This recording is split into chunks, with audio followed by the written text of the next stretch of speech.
नमस्कार दोस्तों, हम आज आप लोगों को बहुत ही मज़ेदार गीत सुनाने जा रहे हैं। तो दोस्तों, अगर हमारी गीत आप लोग पसंद आए तो लाइक ज़रूर करना, अपने दोस्तों के साथ शेयर करना ताकि वो भी इस गीत का आनंद लें। तो चलिए सुनिए, हम आप लोग सुनाते हैं। चलिए सुनाइए। हमार जिया डोले रे छोटी ना नदी, हमार जिया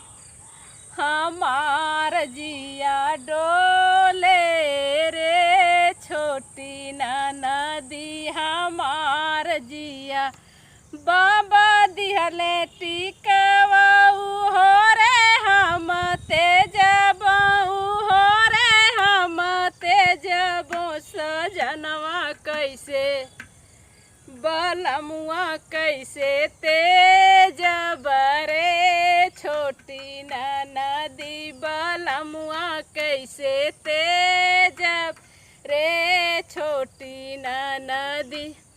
हमार जिया डोले रे छोटी ना नदी, हमार जिया डोले रे छोटी ना नदी। बाबा दिहले झुमुकाऊ हो रे हम तेजबऊ हो रे हम तेजबो सजनवा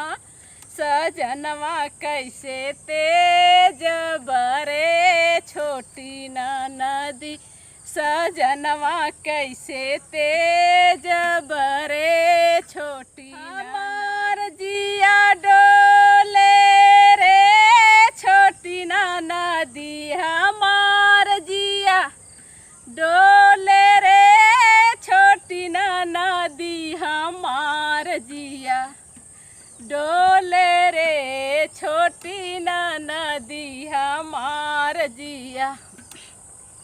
बाबा दिहल नथियाऊ हो रे हम तेजबऊ हो रे हम तेजब सजनवा कैसे तेजब रे छोटी ना नदी, सजनवा कैसे तेजब रे छोटी ना नदी। हमार जिया डोले रे छोटी ना नदी, हमार जिया डोले रे छोटी ना नदी, हमार जिया डोले रे छोटी ना नदी। हमार बाबा दिहले कंगनाऊ हो रे हम तेजबऊ हो रे हम तेजबो सजनवा कैसे तेजब रे छोटी ना नदी, सजनवा कैसे तेजब रे छोटी ना नदी। हमार जिया डोले रे छोटी ना नदी, हमार जिया डोले रे छोटी ना नदी, हमार जिया। बाबा दिहले हरवाऊ हो रे हम तेजब, बाबा दिहले हरवाऊ हो रे हम तेजब सजनवा कैसे तेजब रे छोटी ना नदी, सजनवा कैसे तेजब रे छोटी ना नदी।